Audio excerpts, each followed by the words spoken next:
రాహుల్ గాంధీ వ్యవహారంలో నిన్న జగన్మోహన్ రెడ్డి గారు మాట్లాడిన దాన్ని తప్పుపడతా కొంతమంది మాట్లాడడం పోస్టులు పెట్టడం నేను చూశాను. ఇక్కడ నేను జగన్మోహన్ రెడ్డి గారిని పూర్తిగా సమర్థించాలి అని అనుకున్నాను. ఎందుకంటే ఒకప్పుడు నేను షర్మిలా గారు పార్టీ పెడితే తెలంగాణ నేను సమర్థించిన వాడిని. ఆవిడకు కూడా రాజకీయ కోరిక ఉంటుంది, దాన్ని తీర్చుకోవడంలో తప్పు లేదు అని. ఈవెన్ ఆంధ్రాలో పార్టీ పెట్టినప్పుడు నేను సమర్థించేవాడిని. కానీ జగన్మోహన్ రెడ్డి గారికి వ్యతిరేకంగా మాట్లాడుతున్నందుకే మాట్లాడడం కోసమే పిసిసి అధ్యక్షురాలని చేయడం, అధికారం కోల్పోయాక కూడా జగన్మోహన్ రెడ్డి గారిని పదే పదే టార్గెట్ చేస్తా ఆవిడ మాట్లాడుతుంటే దాని మీద ఎటువంటి స్పందన చేయకపోవడం అనేది కాంగ్రెస్ పార్టీ యొక్క ముఖ్య ఉద్దేశాన్ని తెలియజేయట్లేదా?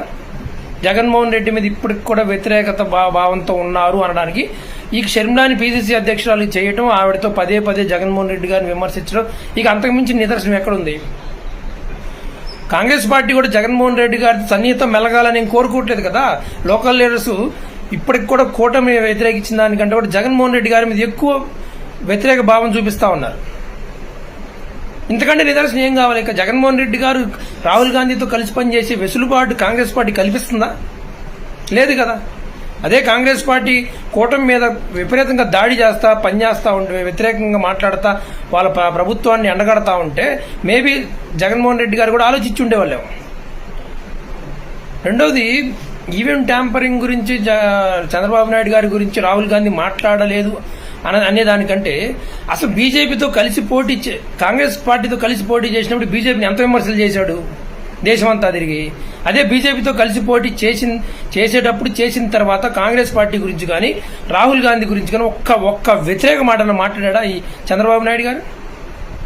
ఈవెన్ కాంగ్రెస్ పార్టీ ఎన్నికలకు పోయినప్పుడు కూడా కాంగ్రెస్ సభల్లో కూడా చంద్రబాబు నాయుడు గారిని విమర్శిస్తా ఏమన్నా వ్యాఖ్యలు చేశారు రాహుల్ గాంధీ గారు? ఎక్కడా లేదు. రేవంత్ అనే వ్యక్తి చంద్రబాబు నాయుడు గారి శిష్యుడు అనేది అందరికీ తెలిసిన వ్యవహారమే కదా. అది సహచరుడో శిష్యుడో ఏదో ఒకటి. ఈవెన్ 2023 తెలంగాణ ఎన్నికల్లో టీడీపీ పార్టీ బహిరంగంగానే కాంగ్రెస్ పార్టీ సమర్థించింది.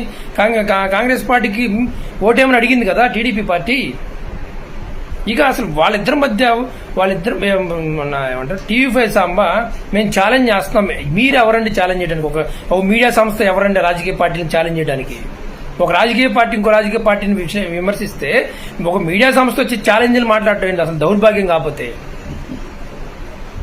ఎక్కడ రాహుల్ గాంధీ చంద్రబాబు నాయుడు ఎక్కడన్నా విమర్శించాడా? చంద్రబాబు నాయుడు ఎక్కడ రాహుల్ గాంధీ విమర్శించాడా? బీజేపీ తంటకాగుతా కూడా. ఈవెన్ ఇప్పుడు సంకీర్ణ ప్రభుత్వంలో భాగస్వామి అయిన చంద్రబాబు నాయుడు గారిని ఒక్క మాట అంటున్నాడు రాహుల్ గాంధీ. ఇక అంతకంటే నిదర్శనం ఏం కావాలి? వాళ్ళిద్దరు కలిసే ఉన్నారంటానికి.